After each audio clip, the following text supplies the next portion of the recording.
Welcome to Faith and Politics, a show dedicated to discussing issues surrounding the intersection of church, state, and politics, and the examination of whether you're allowing your faith to shape your politics or are your politics starting to shape your faith. In other words, what do you do when God and government come face to face? I'm your host, Orland Johnson. Let me introduce you to our roundtable of guests for today. We have Mr. André Wang, who is the General Counsel for the North Pacific Union Conference of the Seventh-day Adventist Church. We have Ms. Bettina Krause, who is the editor of Liberty magazine. We have Ms. Jennifer Woods, who's the General Counsel and Director of Public Affairs and Religious Liberty for the Lake Union Conference of the Seventh-day Adventist Church. And we have Ms. Melissa Reid, who's the Director of Government Affairs for the North American Division of the Seventh-day Adventist Church. Great to have you guys here with us and looking forward to our conversation for today.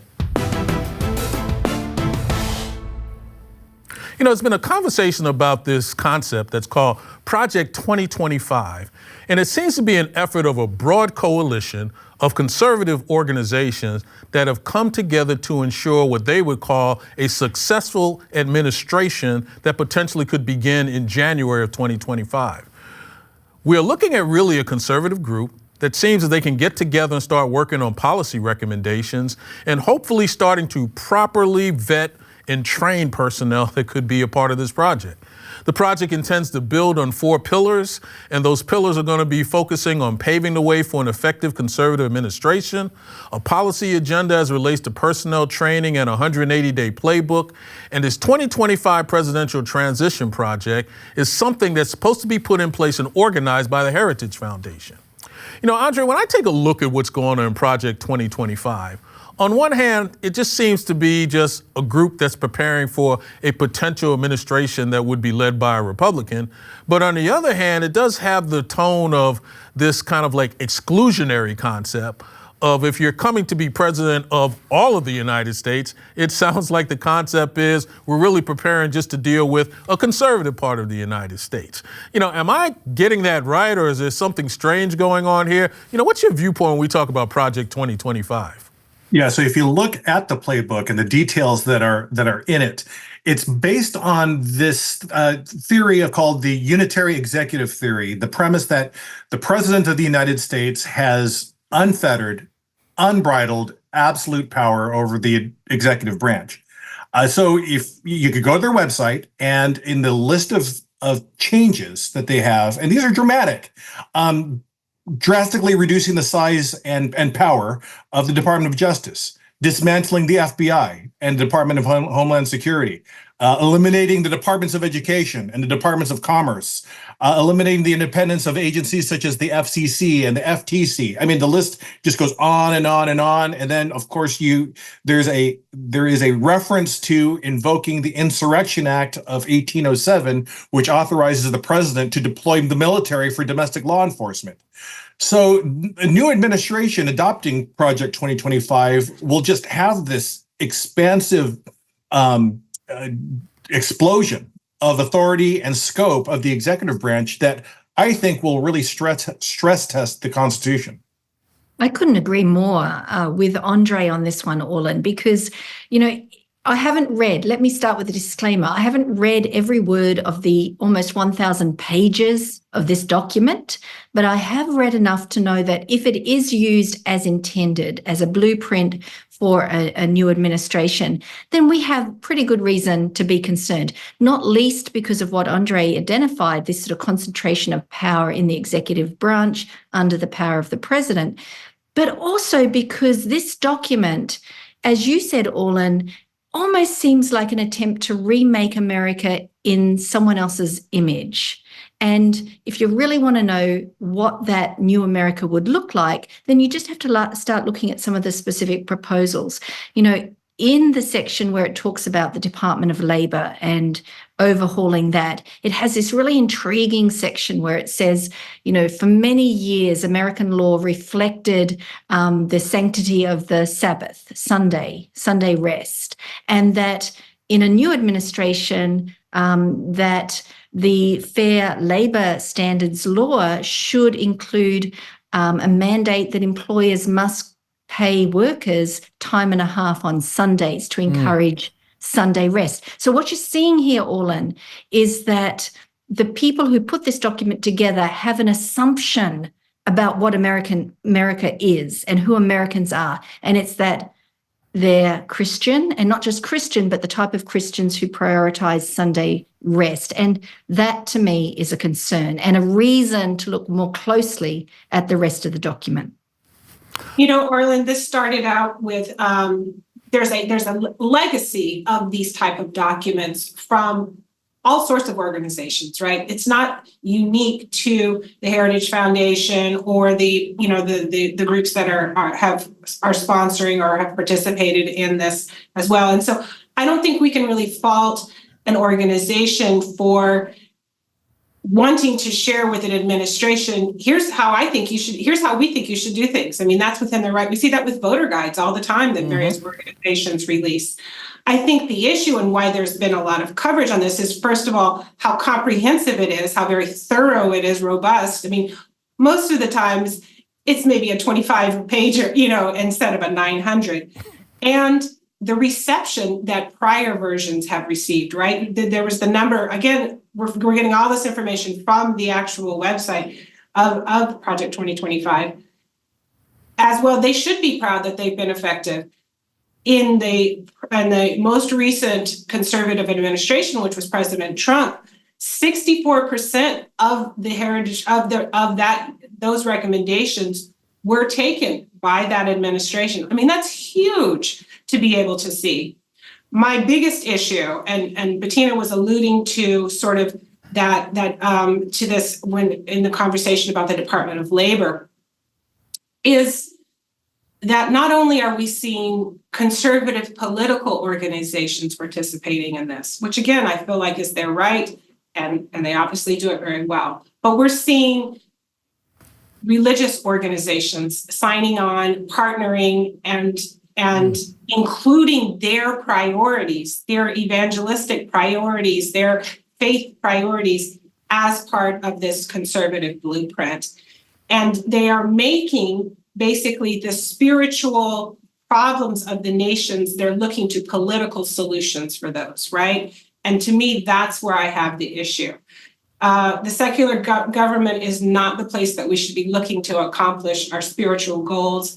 But you see again in the language, that this is our last chance to take back our government. Well, take it back from who? And to save our nation, all of these sorts of things.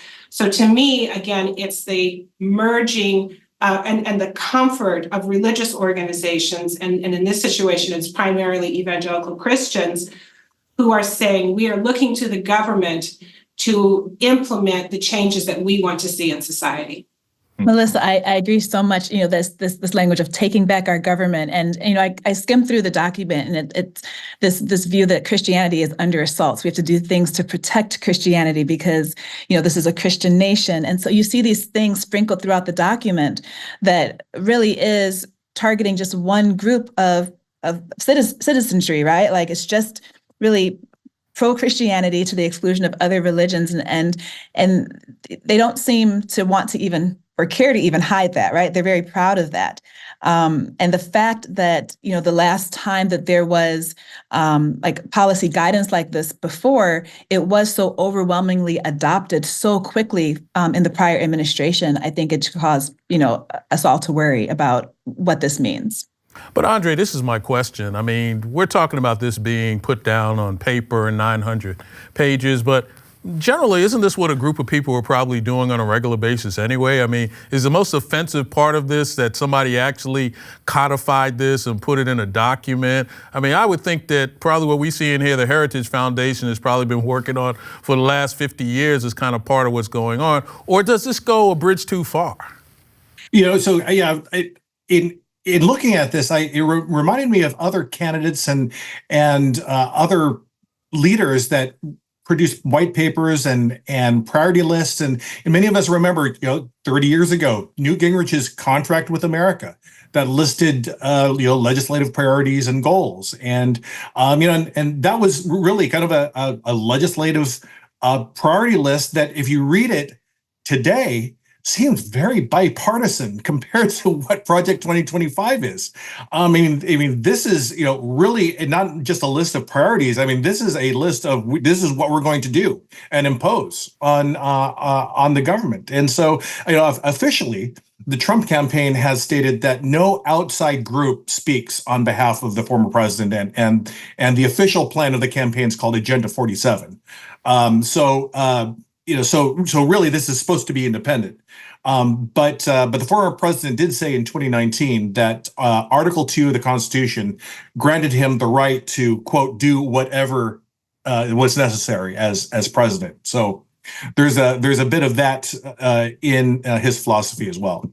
So, Orlin, the problem here is not that they've put their ideas on paper. And the problem is not that those ideas are very conservative and that they may sit uncomfortably with some. That is not the problem. The problem is when they advocate a methodology for reaching those goals, which fundamentally distorts our constitutional system of checks and balances. That is where the danger lies. And I think that's what we really, if we are going to argue against this, we need to narrow down on that. Because if we start saying, this is illegitimate because it's too conservative, that's not the problem. The problem is that it is an attempt to subvert our constitutional regime. But Jennifer, isn't this just really, what I would call bulletin board material for the other side? If you know this is what's going to happen if you lose, you better get all your people to the poll and make sure that you win. I mean, this is kind of a society we live in. To the victor goes the spoils. If you know that one group is making very clear, all right, if this happens, this is where we need to go, it seems to me that should really be almost lighting a fire under the other side of this equation. Say, I better get out to the polls and make sure this doesn't happen. I mean, for all intents and purposes, it's almost like a battle cry for both sides. And I agree, and I think that the other side is using it as a battle cry to try to ignite, some fire under their base. But I think that the concern is really what Bettina said, and André alluded to it too. If this were to go into play, they're basically saying, hey, we're going to enact all these things like the insurrection, laws, and there is a chance this could happen, right? That the candidate that they want will come into power. And if that happens, they're telling us this is what we are going to do. So yes, hopefully it ignites both sides to get out and vote, but it's the potential that this could be what the next administration is relying on as they implement policy that's concerning. To me, I really appreciate what Bettina was saying there as far as the importance of the balance of powers. And again, looking back at history, there's a reason why our founding fathers, that was vital to them, that these three branches of government be balanced, because they were coming from a monarchy, right? That was suppressing the rights of the individual rights. So I'm not sure why we're not looking to history to recognize the challenges of that. And again, if you have these absolute powers, then once you're disposed, then you as the individual no longer have any powers anymore either. So, well, it looks as though this is the type of thing we're probably going to see going on in the future, starting with the contract for America to what we call Project 2025. It seems like this may be the blueprint for what we'll see going forward, and we'll have to make sure to keep everybody informed so they can make their right decisions. There's an interesting case called Spirit of Aloha Temple versus the county of Maui.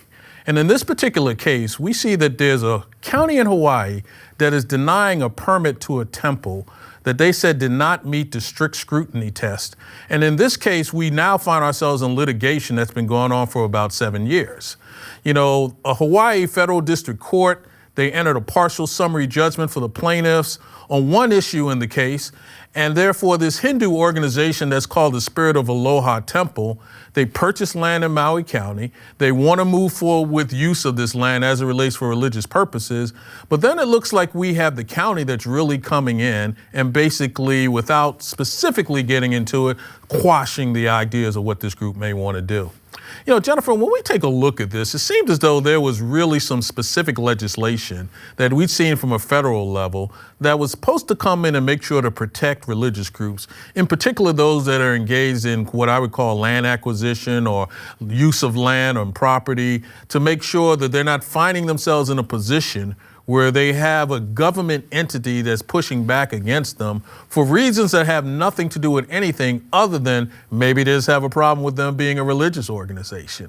When we take a look at this activity that's going on in Hawaii, I mean, what are we learning from this? And is there a way that we can understand how best to even get what this county in Hawaii is really trying to accomplish? Yeah, and I'm glad you mentioned it. You mentioned RLUIPA, which is supposed to prohibit, land use laws that are substantially burdening religious exercise of churches or even other religious organizations or institutions, unless it's the least restrictive means for furthering a compelling government interest. This is very similar to RFRA, right? But it's applying to land permits and other ways that land is used.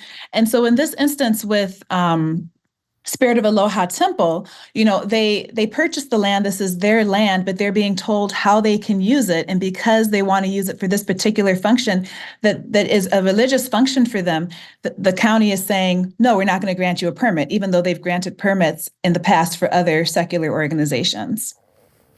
Yeah. So, for those watching that are non-lawyers, RLUIPA is a federal law passed in 2000, standing for the Religious Land Use and Institutionalized Persons Act. So RLUIPA, which, yes, as Jennifer mentioned, is designed to protect people of faith and institutions from misuse of zoning and land use laws. And when it comes to religious discrimination, we often think of it in the context of business or the employment context. But, religious exercise almost always requires land use. And too often, city planners and zoning commissions have absolute control in the area of land use. And Hawaii, in my opinion, is probably the most regulated state as far as land use goes, because it's Hawaii, right? I mean, they want to protect tourism and it's the natural beauty of the islands, and so really we have a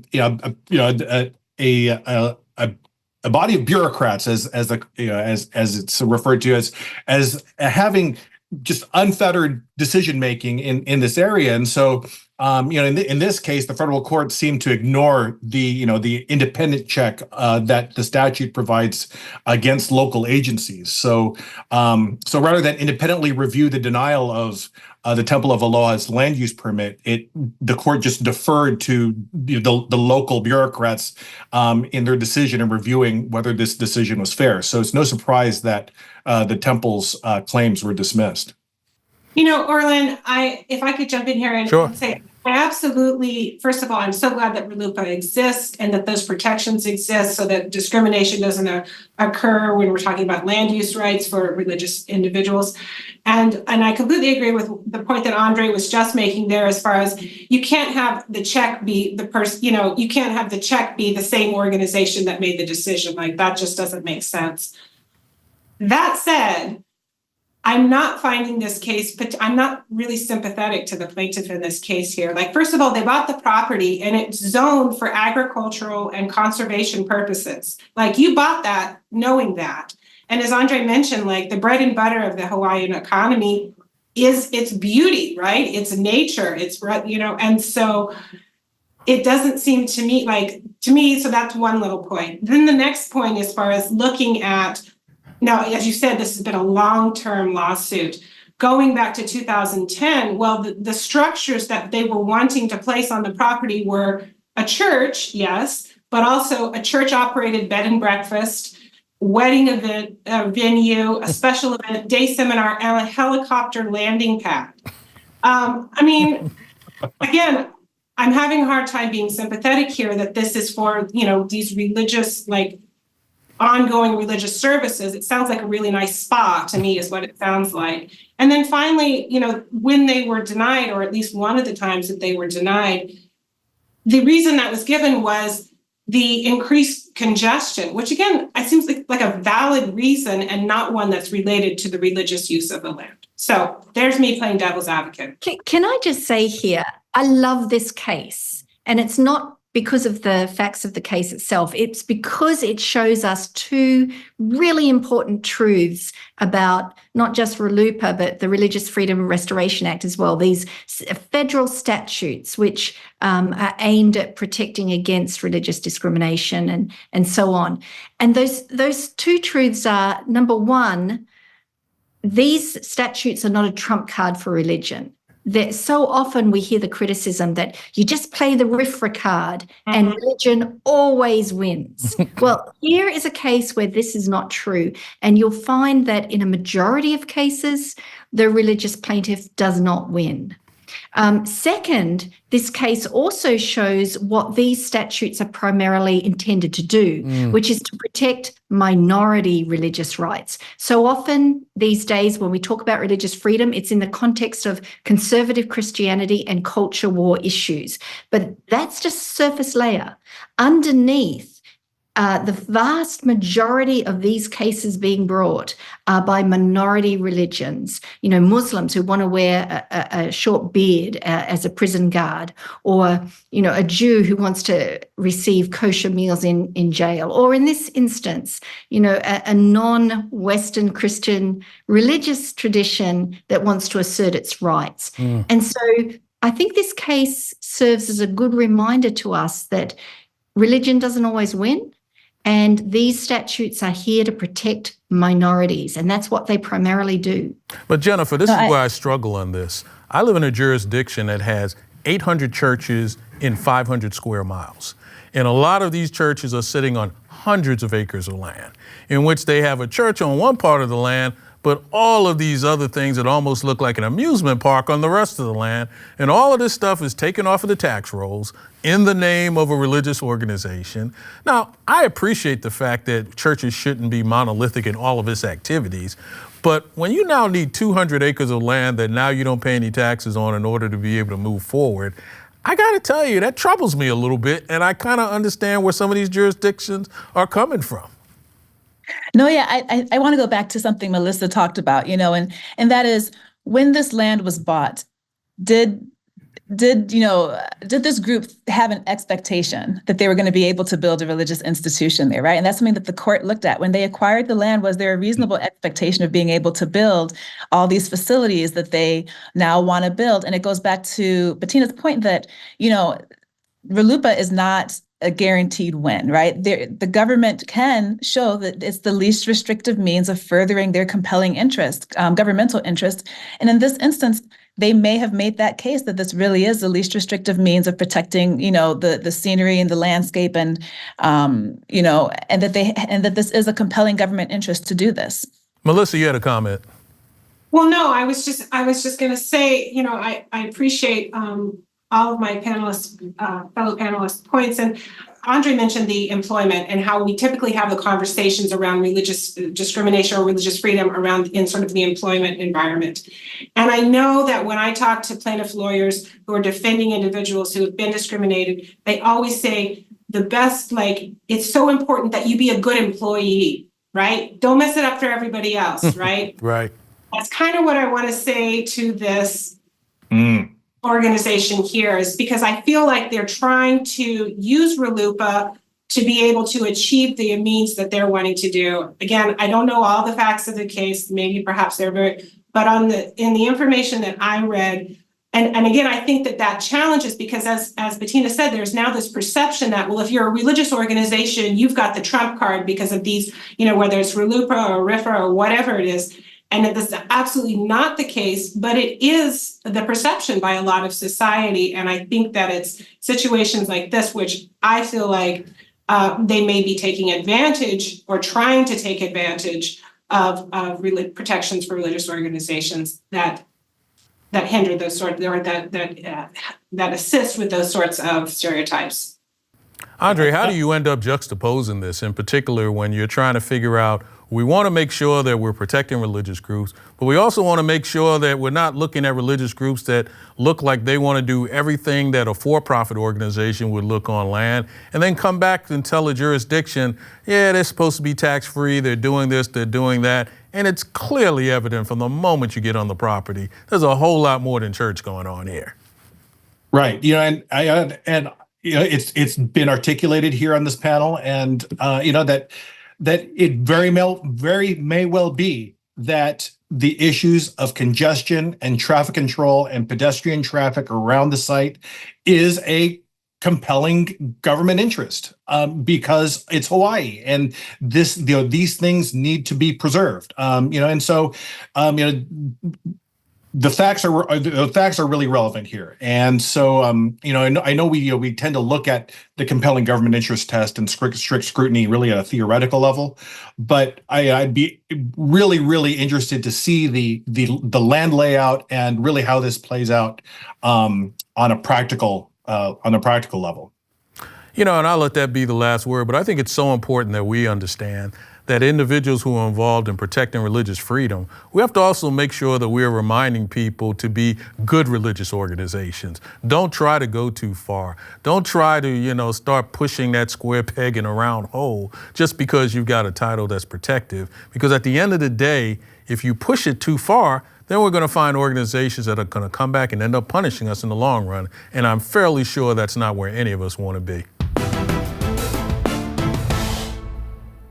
Hey, Jennifer, tell me something I don't know.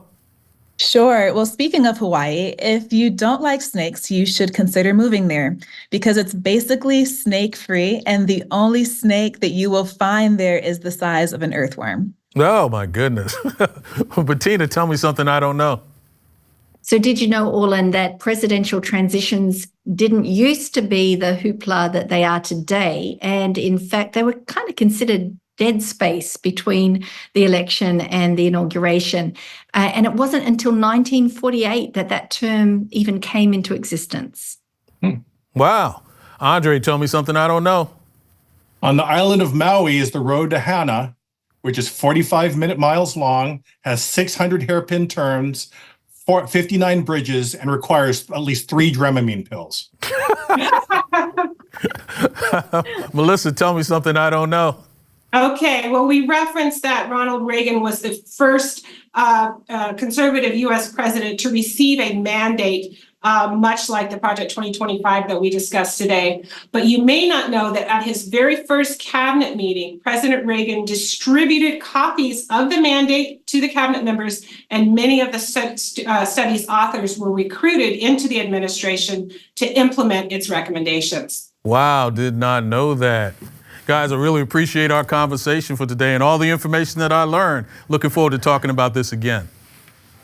And thank you again for being here with us. Hope you enjoyed our conversation. Just remember, if it's about God and government, it's faith and politics. See you next time.